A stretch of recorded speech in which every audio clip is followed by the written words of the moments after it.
महाभारत काल के 5 श्राप जिन्हें आज भी लोग भुगत रहे हैं। मित्रों, वैसे आपने तो महाभारत के बारे में कई रहस्य सुने होंगे, लेकिन बहुत सारे रहस्य ऐसे भी हैं जो कोई नहीं जानता।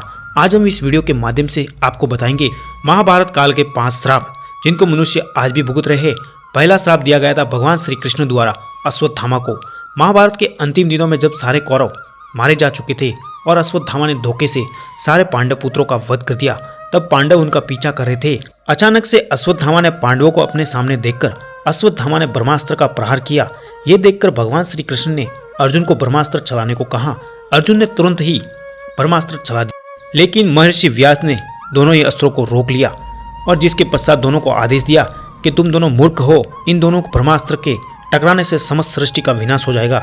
जिसके पश्चात अर्जुन ने अपना ब्रह्मास्त्र वापस ले लिया, लेकिन अश्वत्थामा को ब्रह्मास्त्र वापस लेने की विद्या नहीं आती थी, जिसके कारण ब्रह्मास्त्र को अर्जुन की पौत्रवधू यानी कि अभिमन्यु की पत्नी के गर्भ में पल रहे शिशु पर उसका निशाना कर दिया। ये सब देखकर भगवान श्री कृष्ण ने अश्वत्थामा से उसकी मणि छीन ली, साथ ही अश्वत्थामा को कलयुग तक भटकने का एक श्राप दे दिया, जिसके कारण आज भी अश्वत्थामा कई जंगलों में भटक रहा है और साथ ही वो अभी भी अपनी मृत्यु की भिक्षा मांगते हुए भी घूम रहा है। दूसरा श्राप दिया गया था मांडव्य ऋषि का यमराज को श्राप। महाभारत काल में मांडव्य ऋषि का वर्णन मिलता है।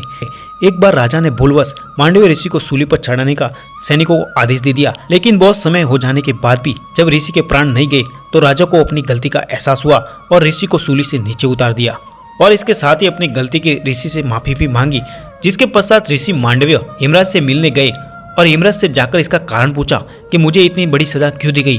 तब यमराज ने बताया कि आपने 6 वर्ष की उम्र में छोटे सी कीड़े की पूंछ में सुई चुभोई थी, जिसके कारणवश आपको ये सजा मिली गई। ये सब सुनकर ऋषि मांडव्य को क्रोध आ गया। किसी को भी 6 साल की उम्र में धर्म और अधर्म का क्या ज्ञान होगा, जिसका तुमने मुझे ये बहुत बड़ा दंड दिया है, जिसके फलस्वरूप मैं तुम्हें श्राप देता हूँ कि तुम शूद्र योनि में दासी के पुत्र के रूप में जन्म लोगे।